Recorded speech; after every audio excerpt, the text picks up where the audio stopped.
maut ulah dianggap maut, wali Allah maut ulah dianggap maut, bal ahyaun balik haripnya nama nu mantak urang zara ka kuburan wali hirup wali mah nyaun loba nu geus kebel teh zara-zara ditegor ku nya mantak loba nu ngimpi kapanggih kos nu hirup bae ja eta kos kitu wali Allah mah mantak ulah kaget lamun urang dibere ilmu kudu geus maot wa taqdilana biha jami'a ma natlubuhu minal hajat wa tarfa'una biha indaka 'ala darajat. Syafi'i aya anu siasat di zaman peperangan. Zaman peperangan teh urang pan kiai-kiai nu dibunuhan ku Belanda anu bisaan mapan siasat cara itu teh kok di Bandung kita ngahalalkeun minuman teh. Minuman tidak dihalalkan. Kiai, siapa yang mengharamkan minuman keras akan dibunuh. Ayo, hiji-hiji pan. Halal apa enggak? Halal apa haram ini? Haram. Cek dia. Bunuh cegeh. Kiai, minuman ini halal apa haram? Kiai kan embung nyebutkan halal, tetep kajian paeh lah. Jihad fisabilillah. Haram cegeh. Tembakan suabaraha puluh kiai di Bandung harita. Pas eta Qadi Husein di Bandung. Kiai, ini minuman keras halal apa? Haram. Ya, ini halal. Jago apa? Halal ini. Silakan aja. Baru ini ada kiai yang menghalalkan. Iya, makanya minuman-minuman kayak gini namanya halal, silakan. Ngapa? Eta kan make taktik ngaranna ayo halal teh cacat. Tercela ai halal jeung halal beda saeutik. Mantak nyana dipeluk, ini baru kiai kita. Eta ngaranna make taktik ngaranna nu kitu. Anu balik ka ieu mah. Kiai ngahalalkeun, san ngahalalkeun. Ku kami kadenge kabehan jadi pandi saksi ya. Ceuli siang ngadenge naon aing. Jadi halal. Korek sia ceuli siang. Ya itu tadi kiai ngahalalkeun, tanyakeun ka sajana. Kiai tadi ngahalalkeun. Subuh ceuli siang ngadenge ngan beda saeutik halal. Ta eta. Eta ngaranna make taktik. Halal jeung halal aman nya. Bu dipanggil ku Belanda ka dibere susu. Hambalai ini kiai kita.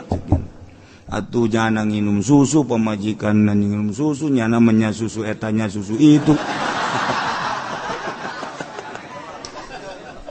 Masyarakat dibere ku jana aya terus. Tenang jangnya eta ngaranna siasa.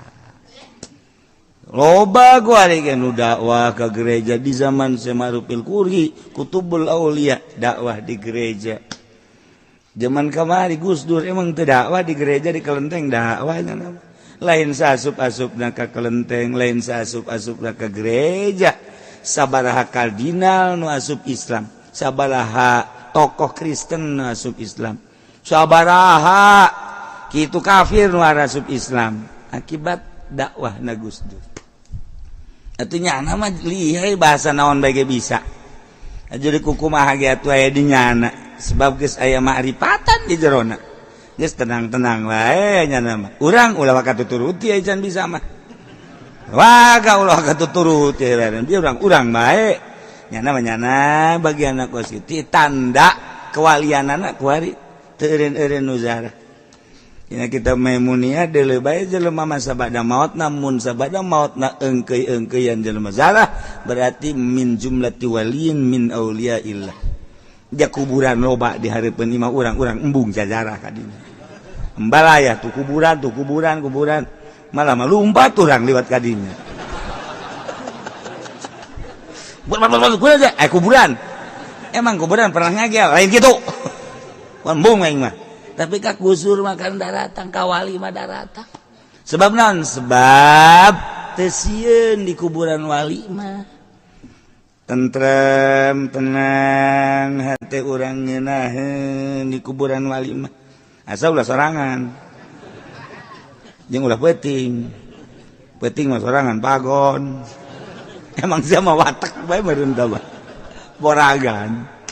Tapi lu jelas beda dijugjug baik kuburan walimah sebab naon walimah wala taqulu liman yuqtalu fi sabilillahi amwat jelema anu maot di medan laga syuhada ngaranna ulah dianggap maot nu di Mina maot ulah dianggap maot nu di Mekah kena keren maot ulah dianggap maot wali Allah maot ulah dianggap maot bal ahya'u balik haripnya nama nu mantak urang zara ka kuburan wali hirup wali mah nyaun loba nu geus kebel teh zarah-zarah ditegor ku jana mantak loba nu ngimpi kapanggih kos nu hirup bae ja eta kos kitu wali Allah mah mantak ulah kaget lamun urang dibere ilmu ku nu geus maot cara ki muslim dibere khusus ari hidayatullah cara di dia di Banten mal dibejakeun ku kula ngaranna diturunan ilmu ku Syekh Maulana Hasanuddin atuh aya terus datang ka kuari moal luhur agama Allah lamun teu aya dukungan ti nu garaib yakni wali-wali Allah subhanahu wa ta'ala sebab hanya walilah anu teu boga kasieun la khaufun alaihim walahum ya zanun dakwah nu kos kitu anu bakal berhasil di hareupeun bupati jeung di hareupeun RT akur bae di mah lain Bang saya di hareupeun bupati we di ome pan bupati yang mulia leh aya ku ari jelema atuh eta urang lamun ku urang diamati para DPR yang mulia di mana horeng tukang maling manya mulia belon tak kiai teh nu sok itu tah kiai goblok tah tolol tak kiai teh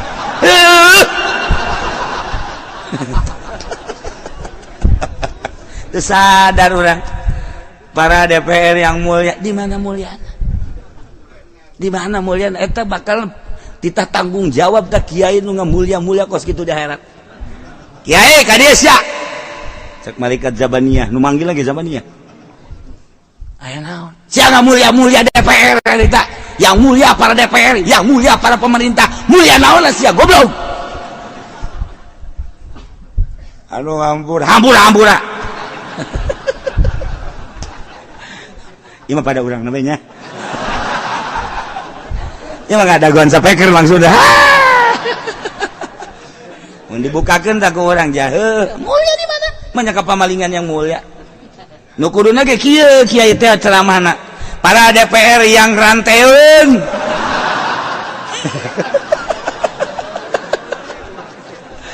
teu wani yen panjana pancana kiai nunjukna ka dinya bae ulah loba omong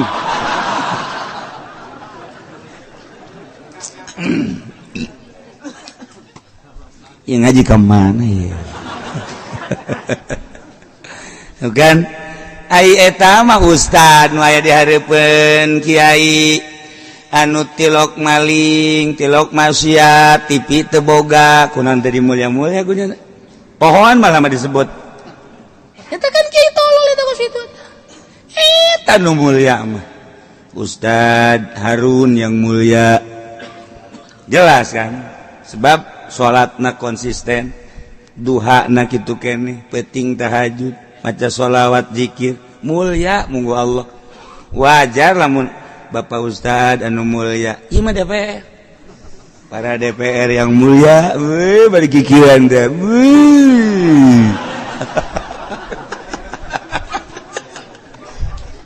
aduh kudu namanya namun cara tadi rantai eta bajingan negara tak DPR oh naon dieu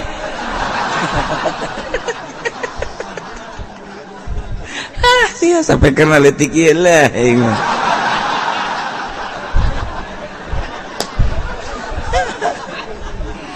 aduh Masya Allah wala tasih rame oge kitabnya Riddatu mukrohin teu samurtadna jelema nu dipaksa dina harti ulah dianggap jelema dipaksa murtad ulah dianggap ilu budak letik murtad ulah dianggap muedan murtad ulah dianggap lantaran goer mukallaf kitu keneh nu dipaksa ulah dianggap sebab wa qalbuhu mutma'innun bil iman hatena mah tentrem nyana iman ka Allah iman ka Kanjeng Rasulullah Muhammad sallallahu alaihi wasallam.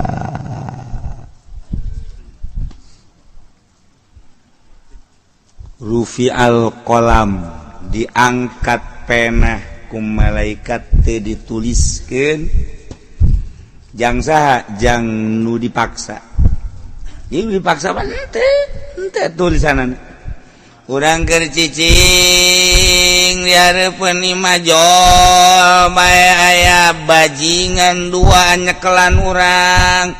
Haju urang dibawa ke hiji perumahan kosong, urang diporosotkeun ternyata di dinya aya awewe geus sataranjang. Aya jablay. Nah urang teh diadukeun kunyana, dipaksa urang kita ngasupkeun eta senjata. Dipaksa ku, nyana dipaksa urang dikedengkeun kitu kan. Nah tuh, ya otomatis kan karena ge dipaksa atuh. Terjadi malah diangkat-angkat kunyana gitu. Tuh. Ya eta kumaha eta? Ya tenteu teh dipaksa. Dipaksa itu doraka teh naon? Manta kaji pendi ngarep-ngarep aya nu maksa. Tolol jasa sama budak. Aduh, segala ngarep-ngarep. Sugan bae rada beda cenah jeung di imah. Kumaha teh kitu? Teu teh doraka teh. Dipaksa mah rufi'al qalam angkat pena teu dituliskeun teu dicatet walau irtada fajun nazaid murtad Zaid teh dewasa murtad gua cek nyana aing mah percaya aja pangeran teh Bunda Maria Isa Ruhul Kudus Tritunggal eta ieu pangeran mah ieu naon yo Gajah Mada bu Brahmana eta pangeran-pangeran Hindu Buddha.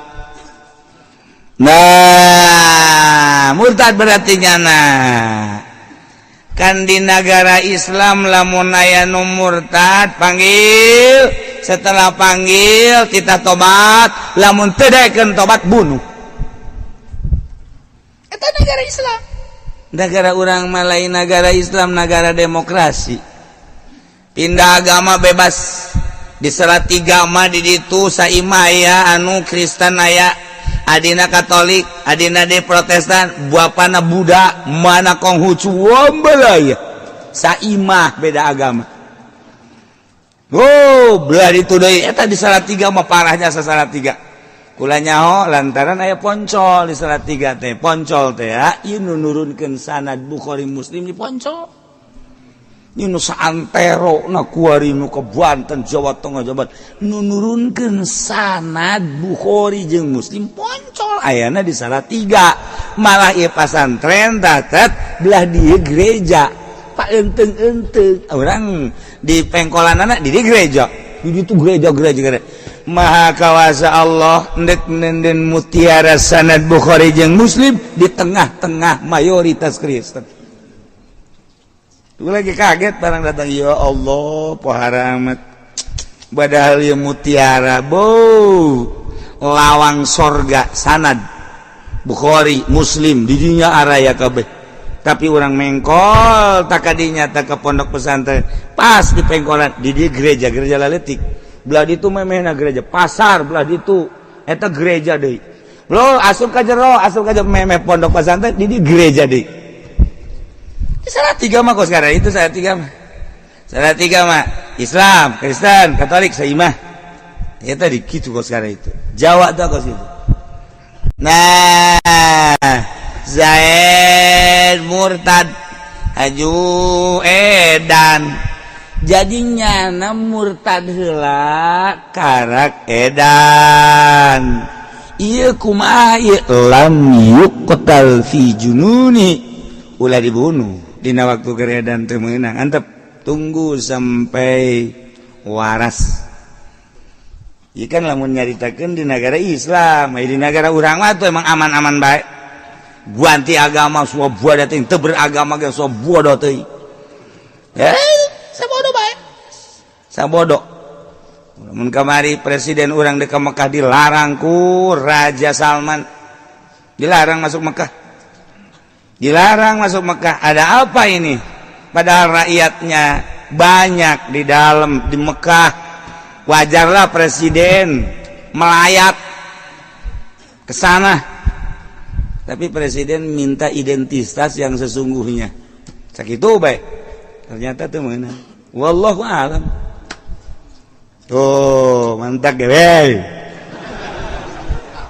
hati-hati keur ieu ge aing geus ngocoprak bae ngomong sia tah gara-gara nama gara duit lah anu lah kuari $4 hampir 15 atuh ieu pan politik can jelas ekonomi gitu kene komo kamari mah anu bebe jaga gula ge bari cari kunaon aduh cenah warung kula ambruk warung sia ambruk sia mah lain ku Jokowi ambruk bae kos kitu mah jam modal aja leutik atuh ai ngomong ambruk potongan sia mah ulah nyalakeun presiden tuh lamun itu mah numboga perusahaan miliaran triliunan nyaritakeun ambruk karena teu kauji jeung dolar pantes sia mah teu kudu presiden eta sasaha ge sia mah ambruk bae ih cenah kiai kitu amat aing mah kitu bae aja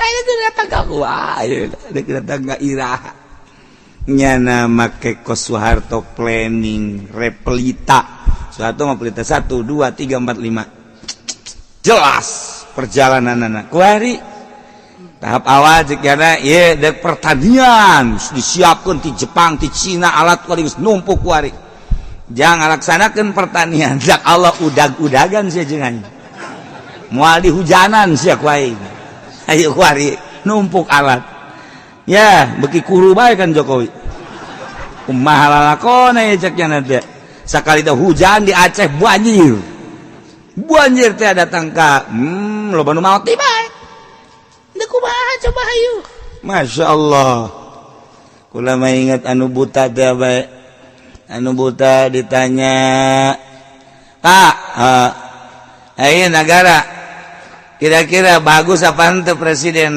negara raja bagus sia nyaho bagus buta ongkoh embe kula susuna golode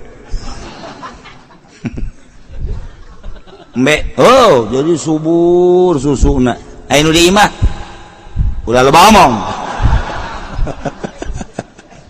siapa tanya teh jeung nu di imah oh hubunganana jeung nu di imah matam embe kula susuna subur awakna lalintuh sapi kula gitu kene sanajan kula teu neuleuh tetapi ieu suburna lain lalagaan oh jadi berarti presidenna ieu adil lantaran hewan mengakui karena keadilanana hingga nyana ngeunah dahar ngeunah nginum hingga susuna buara rengkak mantek dipuri beus aya nu bengkak susu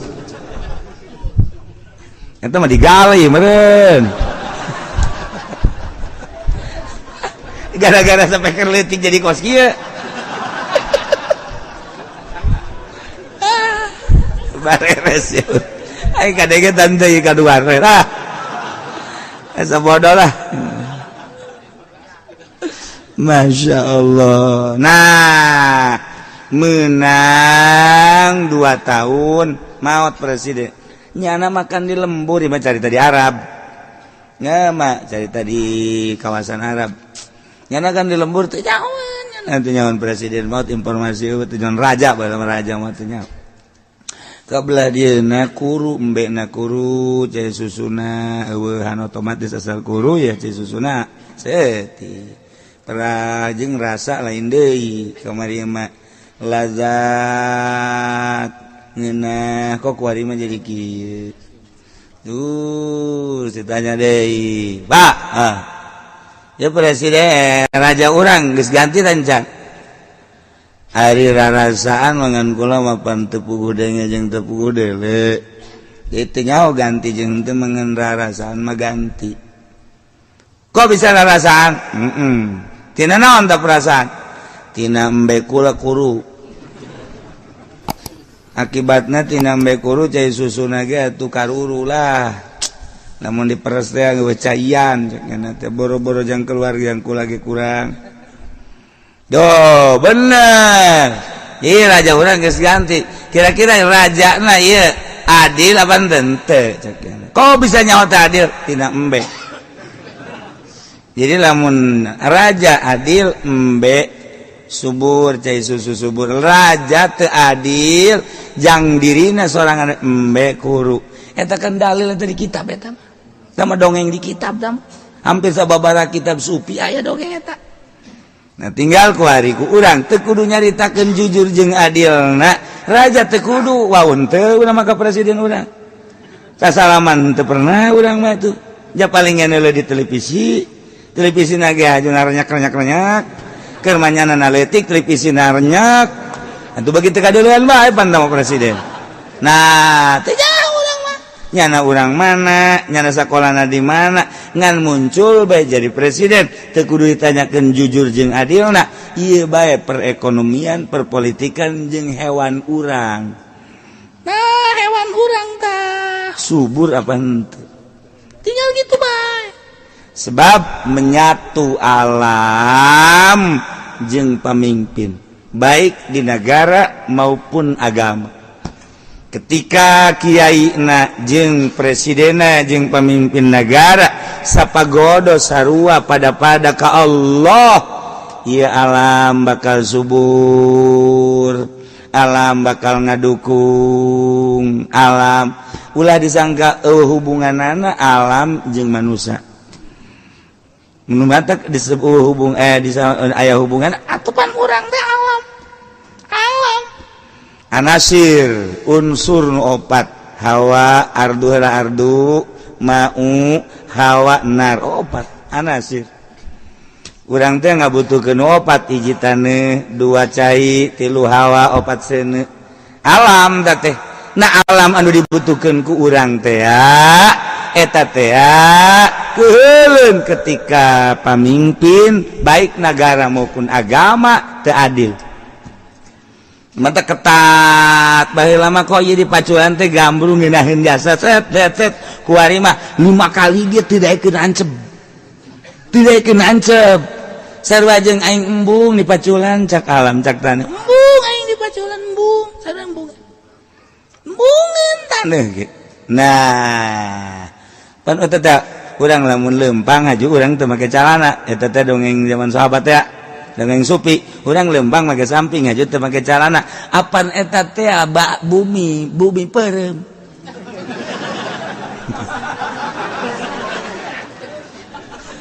deres lah nu lalaki mah deres mun aya awewe make samping aju teu make calana cak taneuh teh aduh aing disengseuikeun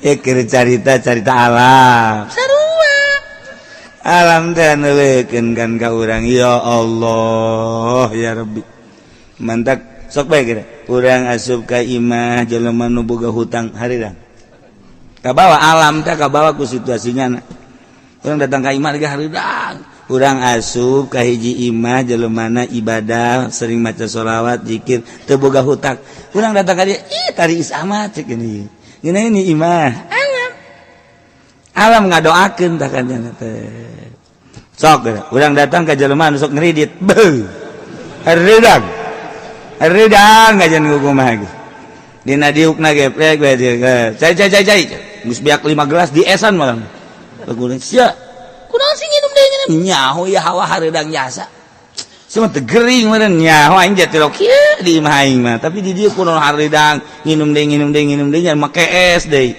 coba aing ngobrol jeung si ayam naon dia mobil saya kemana tarik delar udah memang 3 bulan kau patah teu dibayar otomatis aing puguh panas bae hati aing ngentap jasa aing asa di neraka bae oh cak nu tadi teh ya hawa hate sia ka aing badak aing bari teu betah jasa horeng hate sia ieu nempel teu meunang sagual teu meunang aya naon muarah bae kapangi jeung pamajikan awas awas bapak sia teh keur ngamuk asup aya ucing ditendang cak ucing sial dia sacekeun oh aing teu puguh teu karuh ditendang ayo keluar kotok tendang punya aya anak naleutik kana pajar embet cak mana anak sama anak cak aing anak embe gitu eta coba gara-gara eta Masya Allah kari tuh kan situasi hate lain deui teu panas urang ka sisi imah kari itu coba ini ka sisi imah bareng datang ka sisi teh lawang nyengkleh lawang orang nanya ke pemenjakan bi ieu lawang rusak tah naon kamari tajong ku bapana meng ditajong anak kotok ditajong pemajikana ditampili tuh anaknya ge katajong di nu leutik keneh lawang nyengkleh udah tepan panas eta situasina guys aing mah balik bae moal bebeja deui kayaknya ya bebeja ngan bari ongkos ieu sakieu malah ngahutang meureun bener bae barang sia ka mana ari atuh bebeja ka aing eta tadi aing moal bebeja ari sia datang bebeja ai balik teh bebeja diuk semoga duit aing ngahutangna tuh bener bae jahanam ieu mah ieu eta situasi tapi lamun urang asup ka imah salatna rapih maca sholawatna getol zikirna kitu keneh teu boga hutang masyaallah orang datang gannya mang ieu ti samat lah tuh hirup dek naon deui janungguan paeh doang nah leket teh atuh rasa-rasa teuing hirup ieu jangan aya ge kurang di dahareun jemal beak itu pamere kolot aju dagang eukeun lah tuh sadaekna bae penting mah urang ibadah jelema mah tuh ujung-ujung aja paeh bae jiheu nya mah tuh malah matu kamari ge kukula dibagi-bagikeun zakatna ieu ge aya keneh ieu zakatna tah dibagikeun deui kemang mang ulah ka mana ieu teh kula ka jero deui tah dibere duit nya 5 juta tiis amat ieu yo atuh da tiis kumaha tuh masyaallah isu kula menang ka dieu da mah masalah ya Allah nginahin jasa sana masyaallah anak kula hiji mah santai lah geus teu kudu sarakola penting bari ibadah bae ka Allah sapira hirup nungguan maut doang kurang kumaha deui urang syukuran ka Gusti Allah imah sakieu tegerna kitu keneh kendaraan ieu kula mah geus tinggal salat ka imah maca sholawat ka imah geus lah dagang yang geus teu pati ieu teh sapira atuh urang kan dideuleukeun ku Gusti Allah tah leket masyaallah tiis pantau nanti isna mah eta 5 juta na tah atuh geus ngomong saja ngobrol kula mah pamit ke lah bisi di jero metakeun imah heula metakeun sangu bener kagak dahar ji kula jeung babaturan di mobil sabaraha urang aya 5 anak kadieu kabeh kadieu dahar berjamaah dar bo peutuy aya jengkol aya lauk asin aya, daging aya, kotok pencitun aya. Cek nu diajak masya Allah, ya tararis. Ayo dah. Hitung bae, hitung. Kesabaraha duiteun. Tadi tis bari hareudang deui bae itu. Henteu. Kan tenang tuh, masya Allah. Gitulah orangnya alam milu ngaduku. Jikir cerita contoh nubuta tadi nementak ulah hese urang nyaritakeun pamimpin negara jeung pamimpin agama bener jeung teu benerna situasi alamna ku urang bisa dirasakan. Walau irtada pajunna lam yuqal fi jununihi. Jalma murtad aju edan ulah dibunuh dina waktu keur edat tungguan cageurna. Wal mazhabu wallahu a'lam. Bismillahirrahmanirrahim. Abwabul malah tawi kilaiki kusuiji iku pirang-pirang bab pirang-pirang peperangan. Babu amaratil malahi mutawi kilaiki kusuiji babala tetap ing dalam martalakan sagaya tetenggar pirang-pirang peperangan. Rawa Abu Dauda ngariwayatkeun sapa Imam Abu Daud an Muadz bin Jabalin saking ki Muadz kang putalan ki Jabal radhiyallahu anhu muga nilar bendur sapa Allah saking Muadz. Gola lengut ucap yang Muadz ing lapat gola Rasulullah ngucap sapa Kangjeng Rasulullah sallallahu alaihi wasallam inna umrana baitil muqaddas kharabu Yathrib. Satuhune karamean baitil muqaddas iku karusakan Yathrib. Kharabu Yathrib khurujul malham. Tawi karusakan Yathrib iku metune peperang. Khurujul malhamah fathul Qistontaniyah. Lan utawi metune peperangan iku den bongkare Qistontiniyah, Konstantinopel. Wa fathul Qistontiniyah khurujud dajjal. Utawi kemenangan Qistontiniyah iku metune dajjal.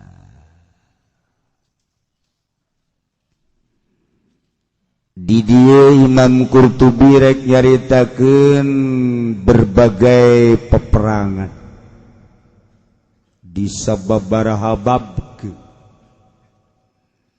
Pertama nyaritakeun tanda-tanda datangna peperangan. Insyaallah. Mau tidak mau sebab ieu mah ucapan Kangjeng Nabi urang Kangjeng Nabi Muhammad sallallahu alaihi wasallam nu Kangjeng mah la yamtiku anil hawa in huwa illa wahyu yuha.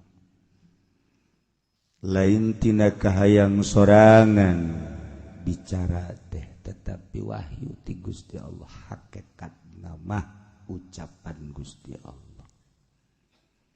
Urang nyaritakeun kitab ieu teh nyaritakeun pidahu Kangjeng diuraykeun ku para rawi.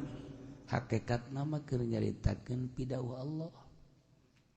Urang nyaritakeun tafsir teh nu ditafsiran ku Imam Jalalain atawa tafsir naon bae Qurtubi. Hakikatna mah keur nyaritakeun pidahu Allah Subhanahu wa taala. Nu boga langit bumi.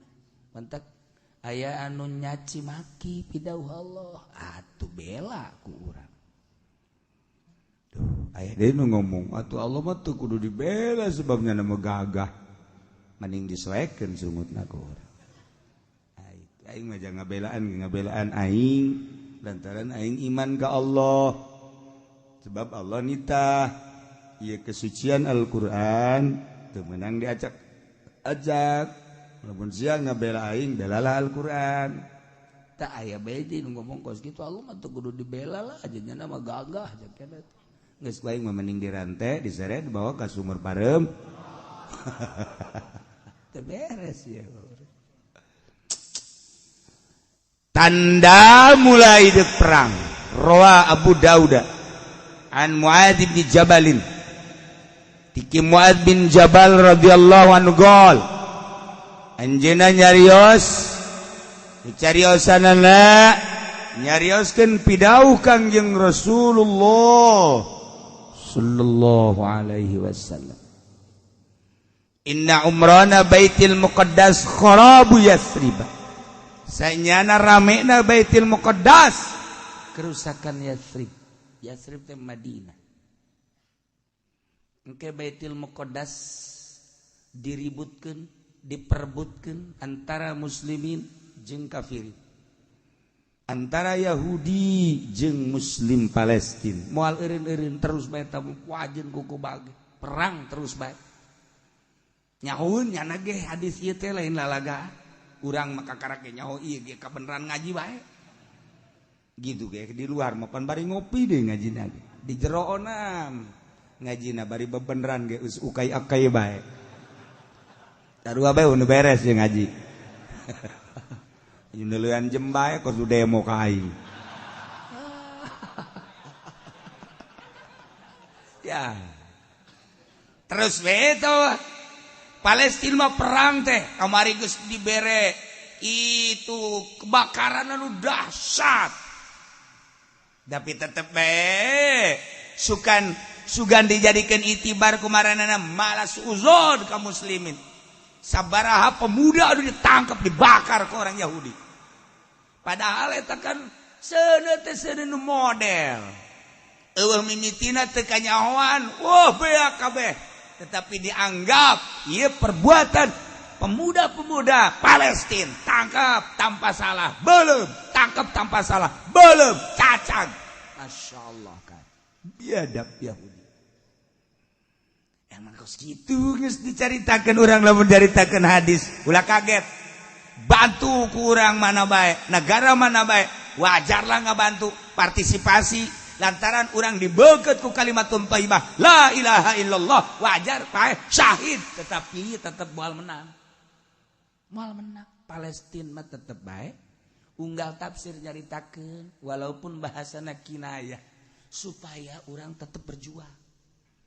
Nah engke bakal rame dibuka lebar-lebar untuk berdatangan ke Palestina untuk melihat Baitul Muqaddas, Baitul Maqdis setelah pembangunan Yahudi di sekelilingnya luar biasa. Wari aya lahan mukmin usir bangun ku Yahudi, lahan muslim usir bangun ku Yahudi, tambah pamrih. Nek teu nyeri kumaha emang di Palestina lain sakada peperangan tapi penyerobotan lahan. Jelema-jelema anu demo tangkap tenden di satu daerah di dinya keluar teu meunang dibere henteu paeh di jero. Lamun aya kurang partisipasi ka jero eta ta daerah eta atuh geus karuru jelema di dinya. Tapi tetep bae himmahna himmatul aliyah menggebu luar biasa. Sanajan geus kurang dahareun tetapi iman anu luar biasa ganyang Yahudi ganyang dihareupeun Yahudi anu tembak langsung jeger paeh pemandangan paeh sehari-harina geus biasa di Palestina anak ditembak ku Yahudi biasa bapak ditembak ku Yahudi biasa pemandangan paeh tembak dan lain sebagainya terbiasa geus teu aneh deui syahid lantaran geus unggal poe urang ngadenge peperangan Palestina ti urang memeh lahir geus ngadenge ira ngadenge emak urang baheula mere informasi cong keur perang Palestina cong.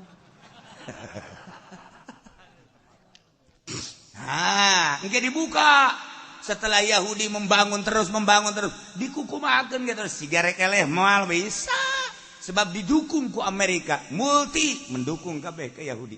Hakikatna negara-negara anu kuari keur menjajah ka urang Yahudi itu teh Amerika Yahudi, Inggris Yahudi, Belanda Yahudi, Jerman Yahudi, Prancis Yahudi. Mami ka urang teh Yahudi. Datang ka urang. Resep naon Yahudi mah jago jasa Yahudi mah. Resep toriko Yahudi nyin toriko. Yahudi nyin toriko. Teu perlu kukula dicaritakeun sosok Yahudi anu datang ke Indonesia haju diterima ku bangsa Indonesia padahal Yahudi anu geus macam-macam di urang. Ai anak buahna si hate dan lain sebagainya eta teh anu geus garani. Terus diterima ku urang. Urang geus serba salah. Ieu engke naon kitu nga Yahudi muncul. Sebab didukung ku kabehan, ku kafir-kafir nyana nu kuat, nyana nu gagah. Mulailah dibuka pintu untuk memasuki Palestina. Urang bisa ningali ieu Aqsa, ieu makam Kangjeng Nabi Musa, ieu Kangjeng Nabi Ibrahim. Di dinya teh kan aya 2, ya Bethlehem Kangjeng Nabi Isa. Jadi satu pintu di dieu tek Masjid Aqsa, belah dieu masjid makam ke belah dia makam Kangjeng Nabi Musa, belah dia Kangjeng Nabi Ibrahim, di belah dia Bethlehem. Satu wilayah. Kangjeng Nabi Musa rada jauh. Cak Kangjeng Nabi sapamale dogan romyatan. Nah, di naon gitu Hebron. Nah, iyalah Palestina, Masjidil Aqsa. Mata Kangjeng Nabi disabakeun ka Masjidil Aqsa teh lain sasaba-sabana. Ieu teh masjid anu sangat bersejarah, anu terus bakal bercokol perpecahan. Begitu na peperangan. Iyalah Masjidil Aqsa. Maka ding didinya lawang langit teh pas Masjidil Aqsa. Lawang langit teh didinya. Urang ku hari maot dibawa ku kitu malaikat Israel nyawa urang. Nah, henteu sataek-taekna tuh lantaran di luhur teh lawangan. Ieu dibawa ke Palestina, pas di dinya. Naik ka luhur, set dibawa di dinya. Masjidil Aqsa urang kabehan bakal bakal ditunggan geus maraeh. Nah. Lawangna dia Kangjeng Nabi gitu. Man haza? Ketika Mi'raj teh eta lawang langit. Tah, engke bakal rame Baitul Muqaddas teh. Lantaran geus dibangun. Baitul Muqaddas geus dirapihan, dibangun. Sekelilingna pembangunan Yahudi. Kemudian aman, kuari onam. Kuari ge aman sebenarnya teu pernah teu aman. Ngana mah kabeneran aya penyerangan ti muslimin, jeger, perang. Padahal mah urang datang ka aman eueuh masalah. Datang ka jero masjid, urang dikieukeun make senjata ka Masjid Aqsa, dikieu urang salat, eueuh masalah. Sabar rakaat dinya 2, 4 rakaat selesai. Keluar. Besi teroris sungkul cek nyana sakitu. Masalah engke mah aman luar biasa sebab geus teu berdaya. Manusia muslim geus teu berdaya. Nyana ongkang aman, ditambah kabeh jelema. Di berbagai negeri, berbagai daerah rame bakalna karena muslimin geus lemah untuk melawan ke Yahudi, maka aman. Pembangunan nu sakitu hebatna dibuka hanya membaca sejarah hungkul ieu Aqsa. Cuman dibaca salat teh. Cuman dibaca dong ieu Aqsa, sejarahna dibaca. Berbagai bahasa, Inggris, Prancis, Jerman, Cina, Indonesia, wabeh dibaca sejarah Aqsa. Rome ke bakalna teh. Nah, Yasrib bakal rusak. Yasrib teh Madinah. Yasrib bakal rusak, dirusak ku berbagai cara. Dihadang, dihalang dan lain sebagainya. Jadi kemakmuran Baitul Muqaddas kerusakan Yasrib, Madinah. Bakal engke aya pemboman bom dan lain sebagainya. Urang diberesieun ka ditu. Bahkan dihadang ku berbagai kafir-kafir karena geus lemah kan muslim. Geus lemah. Ieu mantak RRC datang ka urang lantaran urangna lemah. Mun diadukeun urang jeung RRC, urang eleh. Urang lamun make senjata zahir. Kecuali make senjata batin lain deui atuh. Emang kumaha senjata batin? Senjata batin mah lamun urang ngabetet atut. Senjata batin eta geus kitu. Urang RRC kok bau amat sih? Nah, ku bau-bauna hitut aja pendek teu kuat nembak nya. Eta racun berarti. Jadi keluar ti bujur racun. Geus bae urang siap hitut racun. Dah, iya. Ya rame ke Baitul Muqaddas. Kuari geus mulai rame-rame dikunjungi di berbagai negara. Amerika mengunjungi, Inggris mengunjungi, Prancis. Kabeh dikunjungi. Kerusakan Yasrib. Wa kharabu Yasrib khurujul malhamah. Kerusakan Yasrib, keluar ada peperangan. Bakal peperangan. Perang ke bakal lain lalagaan. Kuari kakarak Yaman perang, Turki geus dihajar. Kemari Libya, Suriah, eta kan sarua jeung penjajakan. Coba negara-negara Islam teh geus Baghdad, kemudian ayeuna Suriah, kemudian ayeuna Yaman, kemudian Turki dan lain-lain sebagainya. Nu kuat eta cuman sekedar Iran Syiah. Syiah eta kan henteu sedahsyat ahli sunnah wal jamaah. Nya nama kan bisa diputer. Tah, kualantaran sakitu eueuh nu gagah atuh kan berarti. Nah, masuklah ke Madinah sebab sumberna kekuatan Islam adalah di Madinah. Nabi ya di Madinah. Mulai keluar peperangan. Wa khurujul malhamah fathul Konstantinia. Keluar peperangan Madinah, terbukalah Konstantinopel. Menangnya. Kamari geus dia kaluhurkeun huruna raja Konstantinopel. Nah, engke negara-negara anu Konstantinopel bakal muncul. Berarti negara Romawi muncul kembali. Kemarin diacungkeun di Rum Romawi. Terus di Iran makan geus hampir maya naon katengana 50-50 kan, Kristen ambalaya, Yahudi loba. Terus di Mesir atuh geus sarua acak-acakan mantak acak-acakan ge eta teh kapan isme Yahudi. Terus per detik ieu can aman kan di Mesir. Suriah kitu kaya karena negara kuat kesunnianana hajar. Nah, terus ku ada tangka ayeuna wali Allah tembak, ulama tembak. Tinggal aya nu barariasa bae.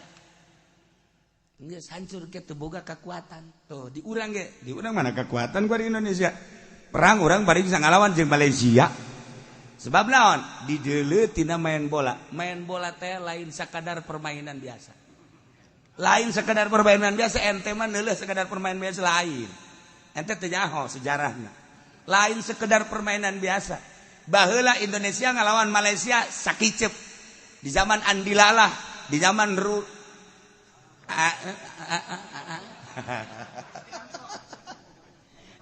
di zaman Aswadi Idris, di zaman eta wah. Pokoknya sakicep, tapi kuari urang ngalawan Malaysia ge seseleh. Ngalawan Thailand baheula mah sakicep, kuari seseleh. Ngalawan Korea pernah Indonesia menang jeung Korea, bahkan diangkat di internasional. Kuari jeung Korea eleh nage Indonesia teu kurang ti 12. Di deul eta teh lain lalagaan. Di dunia olahraga teh aya motif politik. 100% besi NTT jauh 100%, lain 10 20 100%. Di bola teh 100%. Ieu aya unsur politik. 100%. Beneran ieu mah kula mandan laga. Matak nu muncul teh Eropa, nu muncul teh Amerika. Nu muncul teh negara-negara kafir mah lu. Negara Islam teh Arab sakitu galedena tetep teu muncul. Tetep teu muncul. Arab sakitu kurang kumaha tetep bae teu muncul. Suriah tetep bae teu muncul. Mana deui coba negara tetep bae Eropa, Amerika eta bae. Emangnya nu keur ngerajaitna eta teh lain sakadar main bola. Geus dideuleuh ku jarak kekuatan eta. Sebab kekuatan fisik eta adalah aya unsur politis. Kekuatan fisik aya unsur politis dan lain-lain sebagainya.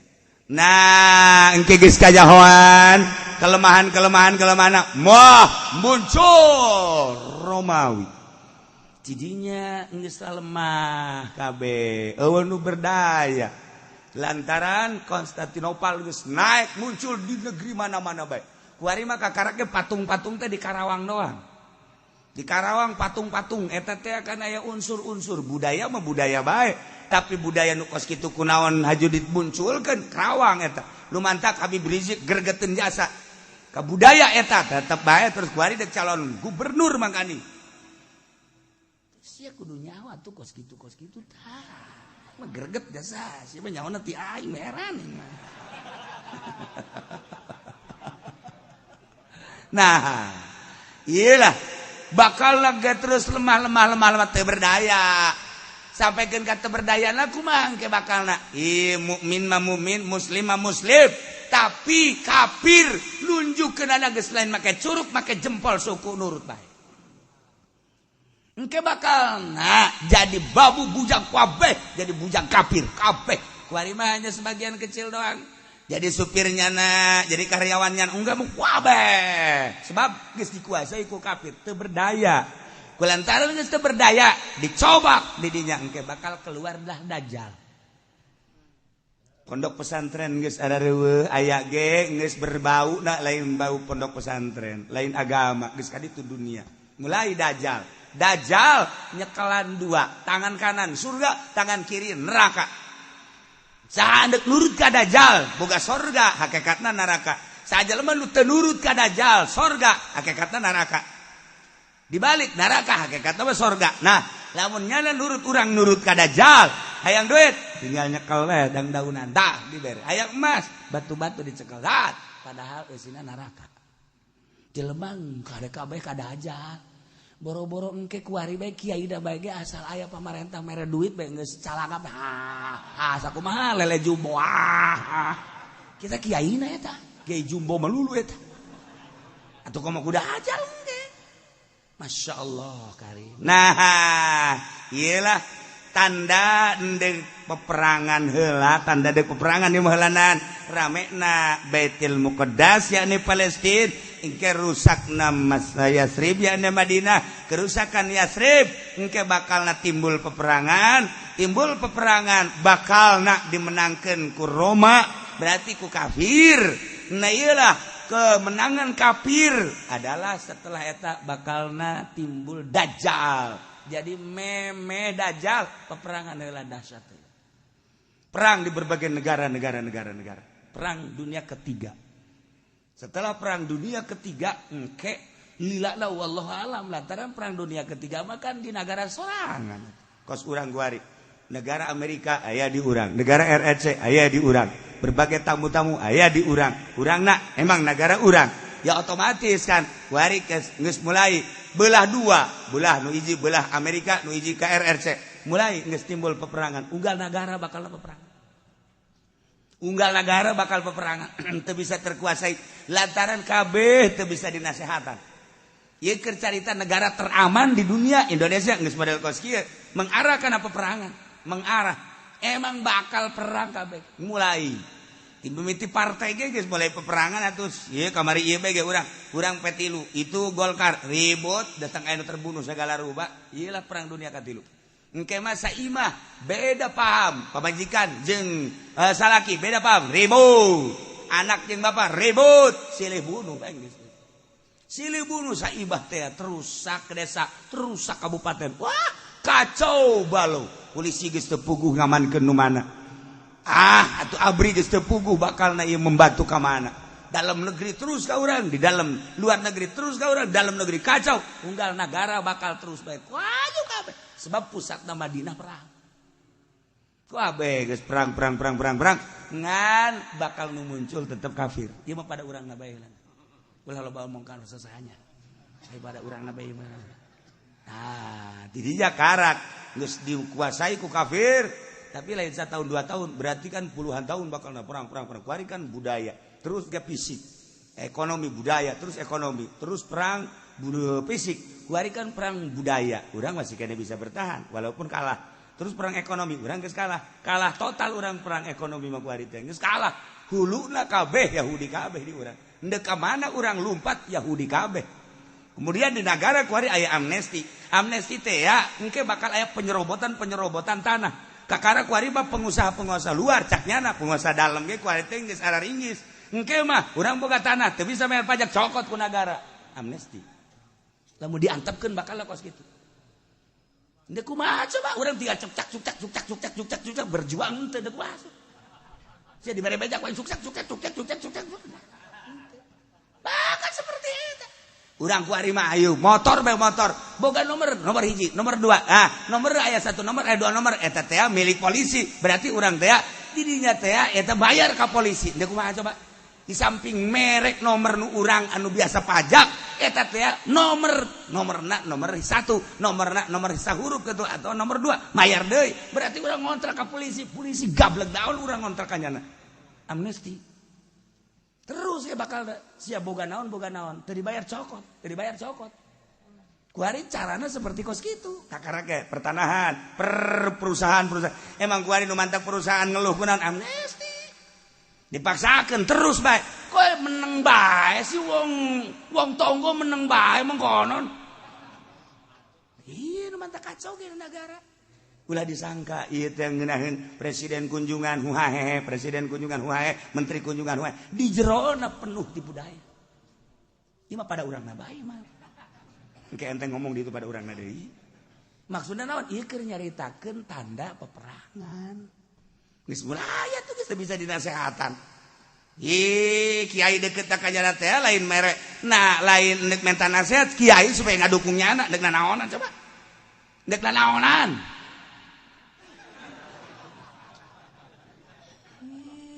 Parangsana. Ieu kan keur jaritakeun tanda peperangan. Tanda peperangan unggal negara bakal. Emang di Arab teu ngajerit kitu rakyatna. Ngajerit rakyat sebab naon baheula dibuka lebar-lebar untuk datang ibadah kuari geus boga kapilah tinda pisah ziarah dibuka di urang berbagai ngaranna aya pisah umal nu nyekelna ieu kabeh urang Arab penggede Arab teh neangan keuntungan tembas muncul deh dan lain sebagainya timbul peperangan rakyat ngajerit emang teu ngajerit sarua bae geus dicekel ku jelema-jelema nu kos karar itu di urang seperti kos kieu ngajerit unggal negara kuari ngajerit di Singapura emang rakyat teu ngajerit luar biasa naon bae kudu bayar ka negara atuh nu matak teu betaheun di Singapura teh lain embung nyeun imah tapi hayang nyeun imah ngan engke bayar pajakna kumaha ketiap kawin kudu nyeun imah sedengkeun nyeun imah kudu bayar pajak berarti kan kudu boga aktivitas anu optimal jang mayar eta henteu bisa nyana dah kena sanksi Singapura ngarokok bae kena sanksi di Singapura lha kumaha coba ayo emang ngeunaheun di Singapura di Malaysia emang ngeunaheun gitu di Malaysia teu ngeunaheun di Malaysia teh teu betah panas dan lain-lain sebagainya di samping panas negarana panas situasinya ulah disangka ngeunaheun di Singapura di Malaysia urang mun nyaho di Indonesia kuari urang lamun dibukakeun kabeh hareudang kuari ge hareudang lantaran jemna ge geus jam 10:30